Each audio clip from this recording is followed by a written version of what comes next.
Ali took great pleasure in his relationship with Life, and the magazine covered him more than any other athlete. For Life magazine sincerely liked this brash, charming showman. Ali reflected the same cockiness that Life's editors felt about the magazine, and the louder Ali was, the more Life loved him. You watch the footwork, you watch the way they move, the duck, the height, the skill, the class, the speed, and you'll bear witness that I'm the greatest fighter of all times.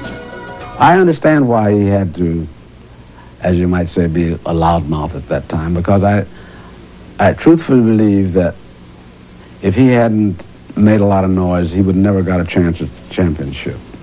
I then took it upon myself, after we'd become rather close, to say, hey, you don't need all this anymore. You know, you've made it. And they said, he used to call me Champ, too. He said, okay, Champ, I'm going to think about it, just like that. The Champ did listen, and Life put him on the cover, proclaiming him the new Ali.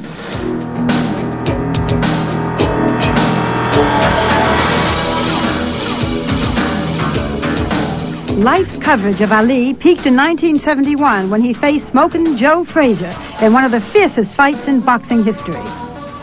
Almost ready for the fight of the century. It would be Ali's first loss in the ring and the magazine's last major report on its champ. Norman Mailer was Life's correspondent. Life invited me to cover the fight, and then I heard that Sinatra was taking the photographs.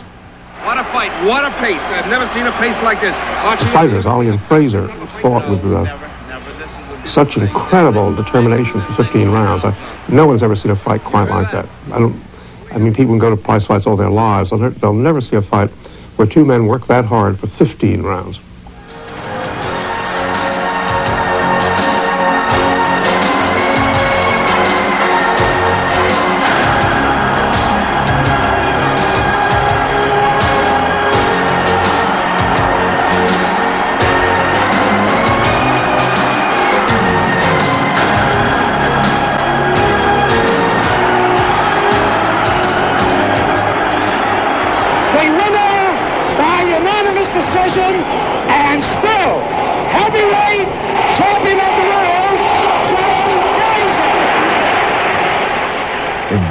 Very tough fight for both of them. They were not allowing any reporters into the dressing room. And one of the guys came out and said, you the champ? I said, yeah, I didn't realize that Ali had spoken. He says, you can come in just like that.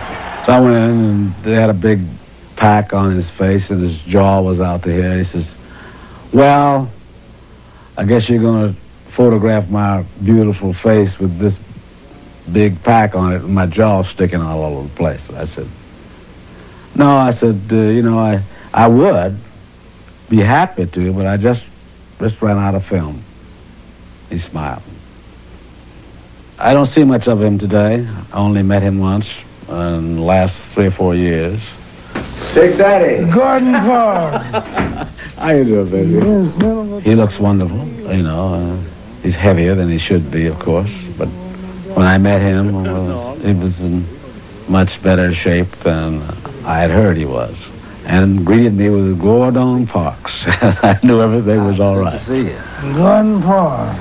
Oh, same old way. Gordon Parks. Always. He's a marvelous man, and one of our great champions. I remember the night you got your jaw broken, so nobody was allowed to come into the dressing. You sent for me and told me to come in. It was a bad time, my jaw. Yeah, it was a bad time. I couldn't talk. And so when I got back to Life magazine, they said, we heard you were there. Why didn't you take the picture? So I said, well, tonight, Muhammad Ali means more to me than Life magazine. And I know he didn't want that pretty face looking. Did you really say that? Yeah, they put it right in the magazine. All the time, I thought you were a traitor. You know better than that. You know better. Good to see you looking so good. You look young as ever.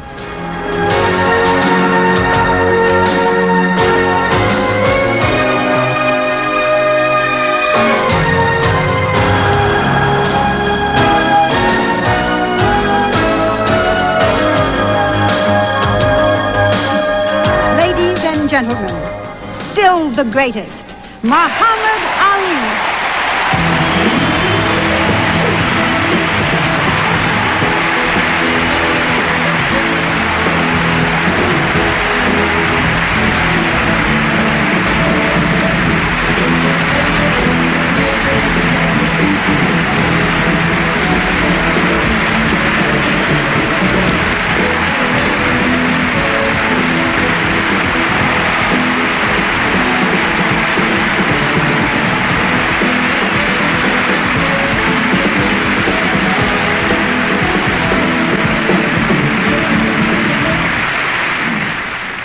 I was told that I was going to get a great life award, and I see I got it.